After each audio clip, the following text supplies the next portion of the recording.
Shalom teman-teman, udah siap belum untuk memulai renungan pada pagi hari ini? Nah, sebelum memulai renungan pada pagi hari ini, mari kita bersatu dalam doa. Dalam nama Tuhan Yesus, terima kasih Engkau telah melindungi kami dari malam hingga sampai pagi hari ini ya Tuhan. Saat ini kami hendak mendengarkan firman-Mu. Berilah pengetahuan dan bimbinglah hamba-Mu ini agar apa yang Engkau firmankan dapat bekerja sesuai kehendak-Mu. Bukalah hati dan pikiran kami untuk mendengar dan menerima firman-Mu. Kiranya firman-Mu ini dapat menjadi berkat bagi kami. Di dalam nama Tuhan Yesus, kami berdoa dan mengucap syukur. Haleluya. Amin. Hari ini saya akan membawakan renungan yang berjudul Kita tidak bisa ke surga tanpa karunia Tuhan, kita bisa ke neraka dengan usaha sendiri. Dan dari ayat Galatia 6 ayat 7-8, jangan sesat, Allah tidak membiarkan dirinya dipermainkan karena apa yang ditabur orang itu juga yang akan dituainya. Sebab barang siapa menabur dalam dagingnya, ia akan menuai kebinasaan dari dagingnya. Tetapi barang siapa menabur dalam roh, ia akan menuai hidup yang kekal dari roh itu. Amin. Apakah manusia mempunyai kehendak bebas dalam hal keselamatan? Semua orang Kristen akan menjawab ya, kecuali mereka yang tergolong hyper-Calvinis.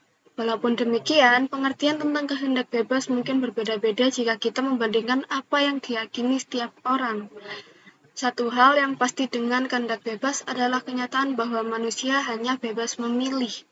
Tetapi apa yang terjadi haruslah sesuai dengan kehendak Tuhan. Orang bisa memilih mengikut Yesus atau mengikut iblis. Tetapi apa yang akhirnya terjadi haruslah seizin Tuhan. Jika sebagian manusia memilih untuk mengikut Yesus, setelah mendengarkan panggilannya, itu hanya dimungkinkan karena kemampuan yang diberikan oleh Tuhan. Jika manusia memilih untuk ke neraka, itu adalah dalam kodratnya. Ia mampu dari awalnya karena adanya dosa. Apakah ada orang yang memilih untuk pergi ke neraka? Tidak ada. Yang diinginkan orang berdosa bukanlah neraka, melainkan dosa yang nampaknya nikmat dan nyaman, bahwa neraka adalah konsekuensi yang tak terelakkan dari dosa, yang membawa kebinasan tidaklah membuat konsekuensi itu diinginkan. Itu bukan yang diinginkan orang, tentu saja, bukan yang paling mereka inginkan. Menginginkan dosa tidak sama dengan menginginkan neraka, seperti halnya menginginkan coklat tidak sama dengan menginginkan kegemukan, atau menginginkan rokok tidak sama dengan menginginkan kanker. Manusia yang tetap hidup dalam dosa yang diinginkannya akan ke neraka, dan adalah benar bahwa Tuhan yang Maha Adil mengirim mereka ke neraka. Ini adalah Alkitabiah. Tuhan yang Maha Suci pasti mengirim orang yang menolak penebusan ke neraka. Dia memang menjatuhkan hukuman dan ia mengeksekusinya. Memang lebih buruk dari itu.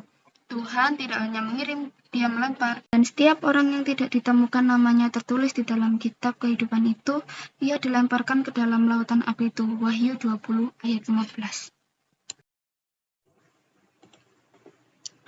Alasan Alkitab berbicara tentang orang yang dilempar ke neraka, dan itu karena tidak ada orang yang mau pergi ke sana. Begitu mereka melihat apa itu sebenarnya. Tidak ada seorang pun yang berdiri di tepi lautan api yang melompat masuk. Mereka tidak memilihnya dan mereka tidak menginginkannya. Tetapi mereka telah memilih dosa, dan semua dosa bisa membawa kebinasaan. Mereka menginginkan dosa secara bebas, tetapi tidak menginginkan hukuman itu. Ketika mereka sampai di tepi lautan api, mereka harus dilemparkan ke dalamnya oleh Tuhan. Di ini kita belajar dari firman Tuhan mengenai kehendak bebas yang dimungkinkan oleh pekerjaan Tuhan. Kita dapat memilih untuk percaya pada penebusan Yesus untuk dosa kita, atau kita dapat memilih untuk membayar dosa kita sendiri. Tetapi kita harus ingat bahwa pembayaran untuk dosa kita adalah kekekalan di neraka. Penulis Kristen terkenal C.S. Lewis mengatakannya seperti ini.